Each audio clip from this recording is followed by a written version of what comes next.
നമസ്കാരം സാർ. ആ ഡേവിഡ് ഉണ്ടോ? ഓ അകത്തുണ്ട്. വർഗീസ് ഇവിടുന്നില്ലേ?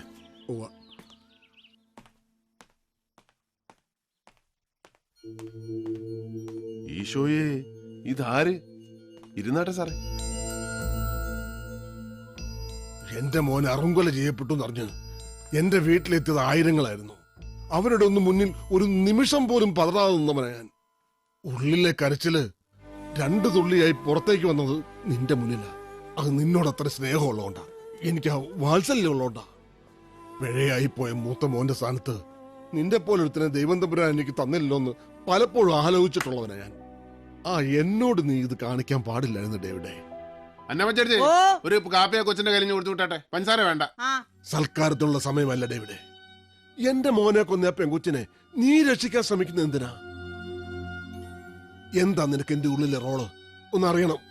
അതിനാ ഞാൻ വന്നേ. സാറേ, വളരെ സിമ്പിളായ ഒരു ഉത്തരം എനിക്കിതിന് പറയാനുള്ളൂ. സാറിന്റെ മോൻ ബെന്നിയെ കൊന്നത് ആ കൊച്ചല്ല. അത് തീരുമാനിക്കേണ്ടത് പോലീസും കോടതിയല്ല കുഞ്ഞ്. നിന്റെ അപ്പന്റെ സുഹൃത്ത് ഈപ്പച്ചന്റെ മോളാണ് ആ പെണ്ണ്. അതാണ് നിന്റെ ന്യായമെങ്കിൽ ഈപ്പച്ചൻ എന്റെ അളിയനായിരുന്നു. ഈ പറയുന്ന മേൽവിലാസവും കൊമ്പത്തെ ബന്ധുക്കളും ഒന്നും ഇല്ലാത്തൊരു പാവമാണ് അവളെന്ന് വെച്ചാലും ഡേവിഡ് ഈ ചെയ്ത് തന്നെയൊക്കെ ചെയ്യും. ഈ അളിയന്റെ മോളെ കഴിഞ്ഞ 10 വർഷത്തിനിടെ കണ്ടിട്ടുണ്ടോ സാറ്? കണ്ടാൽ തന്നെ അറിയോ? അതിന് അന്വേഷിച്ചിട്ടുണ്ടോ അത് എവിടെ എങ്ങനെ ജീവിക്കുന്നു? ആ കാപ്പി അങ്ങോട്ട് കൊടുവച്ചേ. നീ എവിടെ സാറേ? നോക്കിയേ, ഏതാണ്ട് ഇതേ പ്രായമുള്ളൊരു കൊച്ച്. ഇത് തന്നെയാണെന്ന് വെയ്. കൂടപ്പിറപ്പുള്ള സ്നേഹം എന്തെന്ന് അറിഞ്ഞിട്ടില്ലാത്തൊരു പെൺകുട്ടി, അപ്പനും അമ്മയില്ലാത്ത ഒരു അനാഥ. മുഴുവൻ സ്നേഹം കൊടുത്ത് അവൾ സ്നേഹിച്ച് അവളുടെ കൂട്ടുകാരിയെ പഴുപ്പിച്ച് ചൊരുത്തം കൈമലത്തി കാണിച്ച് ചങ്ങ് പോയി. ആ കൊച്ച് ഹോസ്റ്റൽ ബിൽഡിങ്ങിന്റെ മണ്ടേന്ന് ചാടിച്ചത്തു. ഈ ഒരുത്തനെന്ന് പറയുന്നതേ പോൾ സാറിന്റെ പുന്നാരമോൻ ബെന്നിച്ചനാ. അവനെ അങ്ങ് തീർത്തേക്കാവെന്ന് വെച്ചൊരു കൊച്ചു പിച്ചാത്യമായിട്ട് അവൾ ഇറങ്ങുന്നു. അവളെ തന്തയ്ക്ക് പറഞ്ഞ അസല് കോട്ടയം നസ്രാണി പെണ്ണ. അവളാ ഗുണം കാണിക്കും, അത് ചോരയുടെ. പക്ഷെ അവള് ചെയ്യാൻ ഉദ്ദേശിച്ച കാര്യം അവൾക്ക് തന്നെ മറ്റാരോ ചെയ്തായിരുന്നു.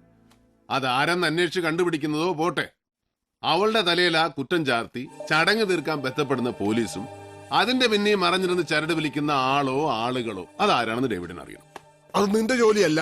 നിരപരാധിയാണ് ആ കുട്ടിയെങ്കിൽ അതിന്റെ കൂടെ ദൈവം കാണും. ദൈവം കാണും. ദൈവം പക്ഷേ കോട്ടയം ബസ് സ്റ്റാൻഡിൽ വന്നിറങ്ങി ഒരു ഓട്ടോ വിളിച്ച് നേരെ പോലീസ് സ്റ്റേഷനിൽ പോയി മൊഴി കൊടുക്കൊന്നുമില്ല. അപ്പൊ അദ്ദേഹം ചില ആളുകളെ ചുമതല ഏൽപ്പിക്കും. ഈ കേസിൽ പുള്ളി പോസ്റ്റ് ചെയ്തിരിക്കുന്ന ഡ്യൂട്ടി ഓഫീസറാ ഞാൻ. അധികം നാൾ നീളുകയല്ല, നിനക്ക് കഴിയല്ല അതിനെ മറയത്ത് നിർത്താൻ. ആര് പറഞ്ഞു സാറേ മറയത്താന്ന്? അതിന് ഞാൻ നല്ല വെട്ടത്തല്ലയോ നിർത്തിയിരിക്കുന്നേ.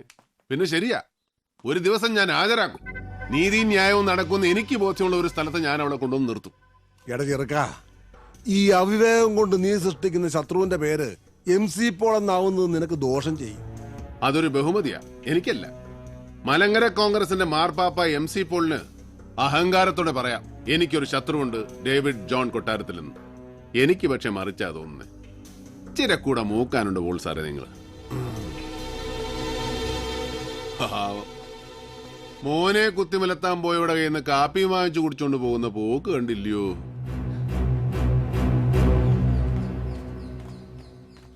ഈ രാജ്യത്തെ ഏതൊരു അഭിഭാഷകന്റെയും സ്വപ്നമാണ് സുപ്രീം കോടതിയിൽ തന്റെ പ്രാവീണ്യം തെളിയിക്കുക എന്നത്. ആ മഹത് സ്വപ്നം 4 നൂറ്റാണ്ട് കാലം പ്രാവർത്തികമാക്കാൻ കഴിഞ്ഞ ശ്രീ നാരായണ സ്വാമി അദ്ദേഹത്തിന്റെ അഭിഭാഷക വൃത്തി ആരംഭിച്ചത് കോട്ടയം ജില്ലാ കോടതിയിലാണ് എന്നുള്ളത് നമുക്ക് അഭിമാനകരമാണ്. അദ്ദേഹത്തെ ആദരിക്കുന്ന ഈ ചടങ്ങിൽ പൊന്നാട അണിയിക്കുവാനായി ബഹുമാനപ്പെട്ട ഹൈക്കോടതി ചീഫ് ജസ്റ്റിസ് ശ്രീ ഭഗത് ചന്ദ്ര യാദവ് അവർകളെ ഞാൻ ആദരപൂർവ്വം ക്ഷണിച്ചുകൊള്ളുന്നു.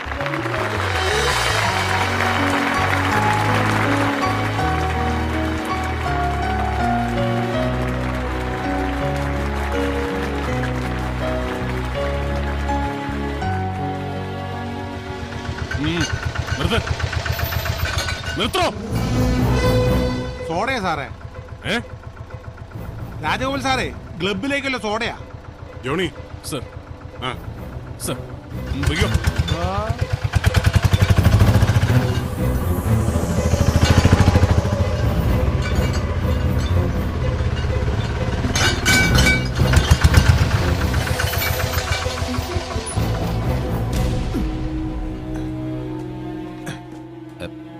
ചേട്ടാ, അടുക്കളയിൽ ആരുമില്ലല്ലോ. എല്ലാരും പ്രസംഗം കേൾക്കാൻ പോയിക്കുവാ, എളുപ്പമാവട്ടെ.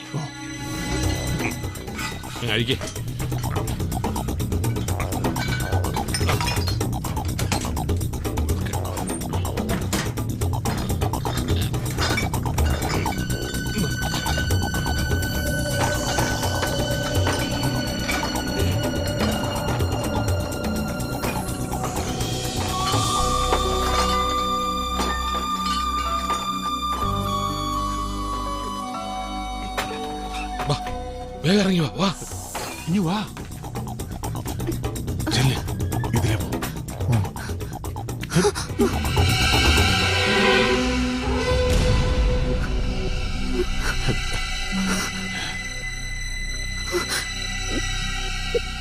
നീ എന്നാടാ ഇവിടുത്തെ സോഡ സപ്ലൈ തുടങ്ങിയത്?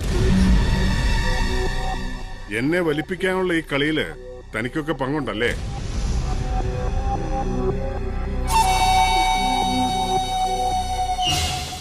വാടിയുടെ മാറിക്കളാ.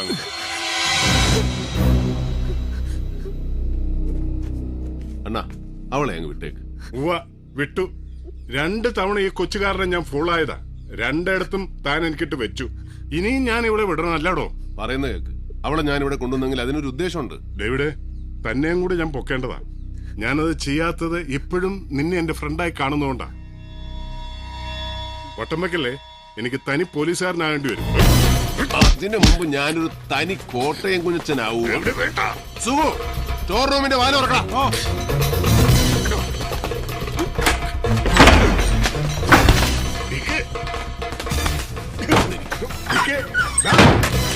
അടുത്തതായി നന്ദി പ്രകടനമാണ്. അതിനായി കോസ്മോ ക്ലബിന്റെ സെക്രട്ടറി ശ്രീ ഡേവിഡ് ജോൺ കൊട്ടാരത്തിലിനെ ക്ഷണിക്കുന്നു.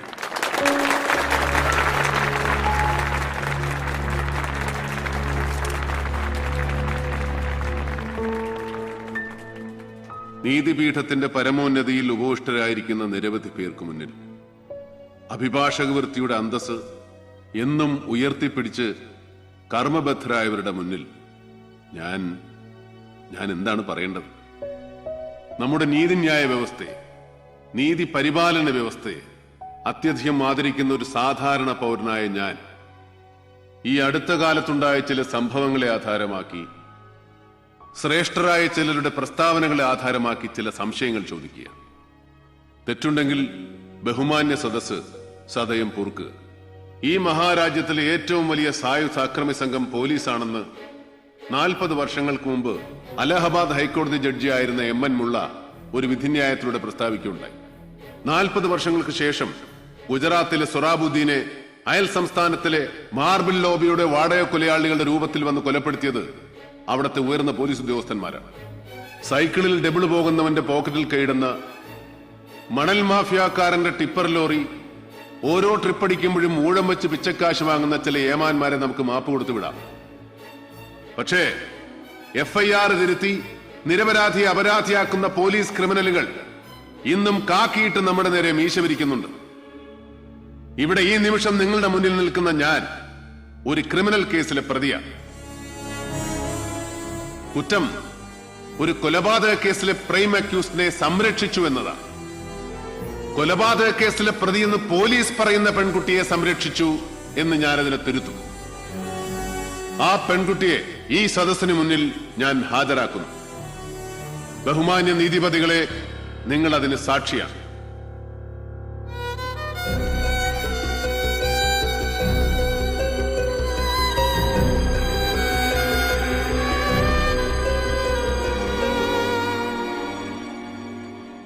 ഡോക്ടർ ബെന്നി പോളിന്റെ വധവുമായി ബന്ധപ്പെട്ട് പോലീസ് തിരയുന്ന പെൺകുട്ടി ഇതാണ്. ഉത്തരവാദിത്തപ്പെട്ട ഏതെങ്കിലും ഉദ്യോഗസ്ഥൻ ഇവളെ അറസ്റ്റ് ചെയ്യാം.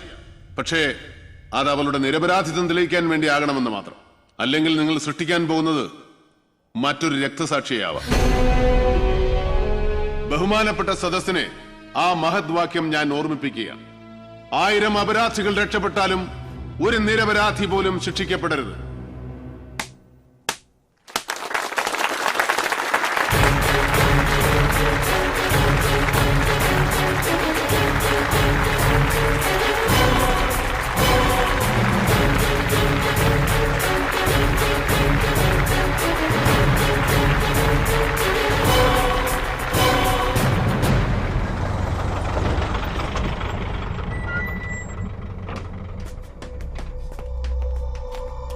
ഇങ്ങോട്ട് ഇറങ്ങടി, നടക്ക്.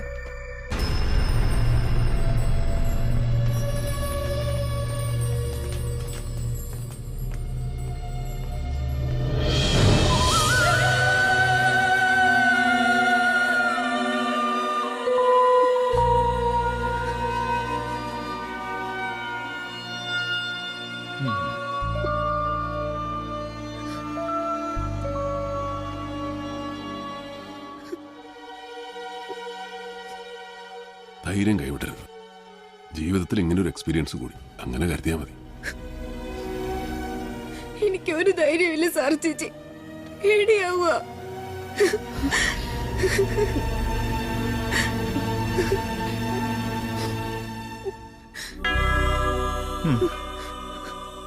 ഈ ബൈബിള് വെച്ചോ, ഒരാശ്രയത്തിന്. ഇതിൽ മനസ്സ് മുഴുകുമ്പോ ഒരു ധൈര്യം കിട്ടും. ചെല്ല്.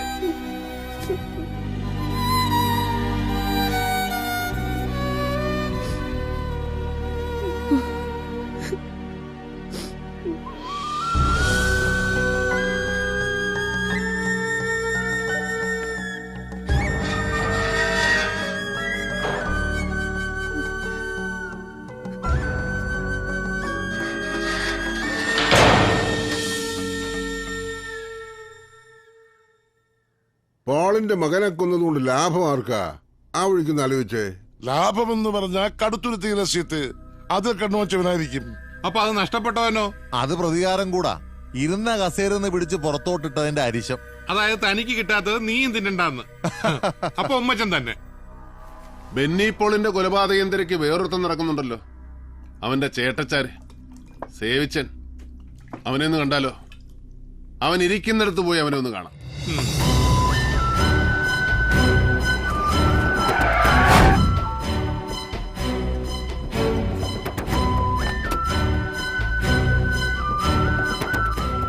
ഒടേ തമ്പുരാന്റെ ഓരോരോ മറിമായങ്ങളെ.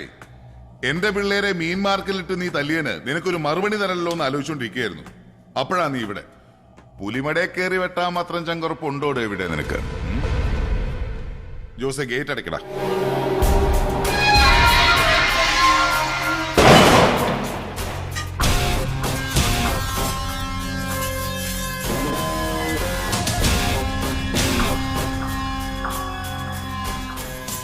എന്റെ പൊന്ന് സേവിച്ച ഒരു നഖം വെട്ടി പോലും കൈ കരുതാതാ ഞാൻ വന്നിരിക്കുന്നത്. ഇവിടെ നിന്റെ പിള്ളേരുടെ കയ്യിലെല്ലാം ടൂൾസ് കാണുമെന്ന് അറിഞ്ഞുകൊണ്ട് തന്നെ ഒരു കാര്യം പറയാനാ ഞാൻ വന്നത്. പറഞ്ഞേച്ച് ഞാനങ്ങ് പോവും വന്ന പോലെ. ആ ഉറപ്പെനിക്കുണ്ട്.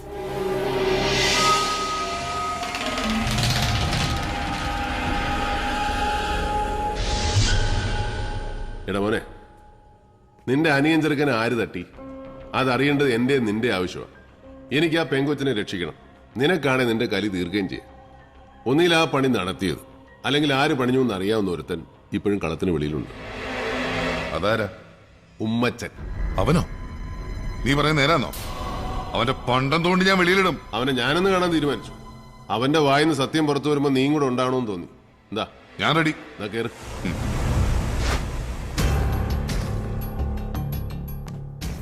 പാർട്ടി മുറിഞ്ഞ് 4-5 പീസായപ്പോഴൊന്നും നഷ്ടമില്ലാതിരുന്നത് അങ്ങനെയൊക്കെ മാത്രമാന്നേ MC പോളിന്. ഇനി ഒരു ലയനമുണ്ടായാൽ തന്നെ അങ്ങേരുടെ സർവാധിപത്യത്തിന് കീഴടങ്ങിക്കൊണ്ടായാൽ ഞാനും താനും ഒക്കെ മരണം വരെ മങ്കൊമ്പിൽ വീട്ടിന്റെ പരിത്തിരുന്ന് ചൊറി കുത്തേണ്ടി വരും. ഒരു ദാക്ഷിണ്യമില്ലാതെ എപ്പോ വേണേലും ചവിട്ടി താഴെ ഇടുകയും ചെയ്യും. എന്റെ അവസ്ഥ ഉണ്ടല്ലോ. ആ ചെക്കന്റെ മരണം ഒരു ഷോക്കായിട്ടുണ്ട്. പക്ഷെ കഴിവൻ എപ്പോ വേണേലും ആക്റ്റീവ് ആവും. താൻ എങ്ങനെ തെക്കോടേക്ക് നടക്കാതെ കൂടെയുള്ളവരെ പിടിച്ചു നിർത്ത്. തന്റെ സപ്പോർട്ടേഴ്സിന്റെ ഒരു മീറ്റിംഗ് വിളിച്ചു കൂട്ട്, കോട്ടയത്തോ പാലായിലോ. എന്നിട്ട് തന്റെ സ്ട്രെങ്ത് മൂപ്പിലാണെന്ന് ബോധ്യപ്പെടുത്ത്. പിളർന്നാലോ? ഇനി പിളരാൻ ശ്രമിച്ചിട്ട് കാര്യമൊന്നുമില്ല. വരട്ടി കൂടെ തന്നെ നിൽക്കാൻ നോക്ക്. ലയനമായാലോ? ലയനമാവാം. നമ്മുടെ ഡിമാൻഡ്സ് പുള്ളിക്കാരൻ അംഗീകരിക്കാൻ തയ്യാറാവുന്ന ദിവസം. അതിന് എന്റെ കയ്യിൽ ചില പ്ലാനൊക്കെ ഉണ്ട്. വഴിയെ പറയാം. ആളൊന്നൊക്കെ 150 രൂപയും ബിരിയാണി പൊതി. എന്നാ ആളെ കൂട്ടി ശക്തി കാണിക്കണ്ടേ?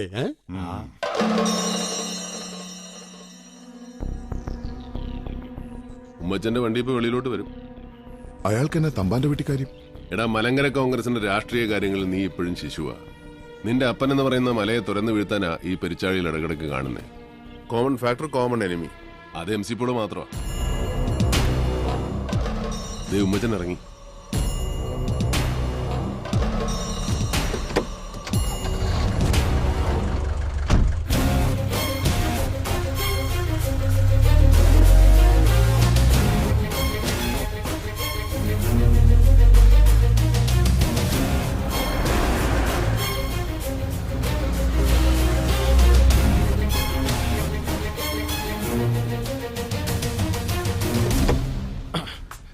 ആ കൈരളി TV-ക്കാർ വന്നിരുന്നോ? ഇല്ല.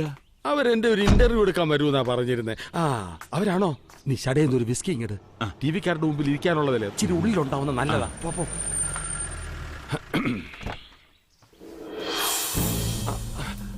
ഇതെന്നാ ഇത്, സേവിച്ചനോ? ഡേവിഡ് അല്ലയോ അത്? എന്നതാ വിശേഷം? സേവിച്ച മോനെ, താനാണോടോ ബെന്നിച്ചിനെ കൊന്നത്? ഞാനല്ല. പിന്നെ ആരാണോ? എനിക്കറിയാമല്ല. അതിപ്പോ പോലീസ് പിടിച്ച പെങ്കൊച്ചല്ലോ. തനിക്ക് ഉറപ്പാന്നോ? എന്നല്ലേ പോലീസ് പറയുന്നേ? അത് കളാ. തനിക്ക് എന്തോ അറിയാം, അത് പറ. എനിക്കൊന്നും അറിയാൻ മേല. തനിക്കൊന്നും അറിയാൻ മേലേ? എന്റെ കർത്താവേ, തല്ലി കൊല്ലുവാണോ? MLA സ്ഥാനം പോയിട്ട് ദേഷ്യം തീർത്താലോ? ഇല്ലേ, MLA സ്ഥാനം തന്നതും പോൾ സാറ്, തിരിച്ചെടുത്തതും പോൾ സാറ്. ഇനി തല്ലല്ലേ കുഞ്ഞെ, ഞാൻ ചത്തുപോകും. അത് ഉമ്മച്ചൻ പറഞ്ഞ ന്യായോ? ഇനി എന്തല്ലേ ഉമ്മച്ചൻ മടിയാവും. വിട് സവിച്ച, വിട്. വാ പറയട്ടെ. സത്യത്തിൽ ആരാ പോൾ സാറിന്റെ മോനെ കൊന്നെന്ന് കണ്ടുപിടിക്കേണ്ട ഉത്തരവാദിത്തം ഇപ്പൊ തന്റെയും കൂടെ. ഇവനല്ലേ ഈ സേവിച്ചൻ. ഇവനെയും കൊണ്ട് തന്നെ ഇനി ഇവിടെ വരത്തരുത്. പട്ടിയെ തൊടലേന്ന് അഴിച്ചു വിടുന്ന പോലെ ഈ വിവരം കിട്ട ചെറുക്കിനെ തന്റെ ദേഹത്തോട്ട് ഞാൻ ഇറക്കി വിടും. ചെയ്യരുത്. എന്തെങ്കിലും വിവരം കിട്ടിയാൽ താൻ എന്നെ അറിയിക്കണം. താനൊരു തുമ്പ് കൊണ്ട് തന്നാ മതി, ഞാൻ അതേ പിടിച്ച് കയറിക്കോളാം.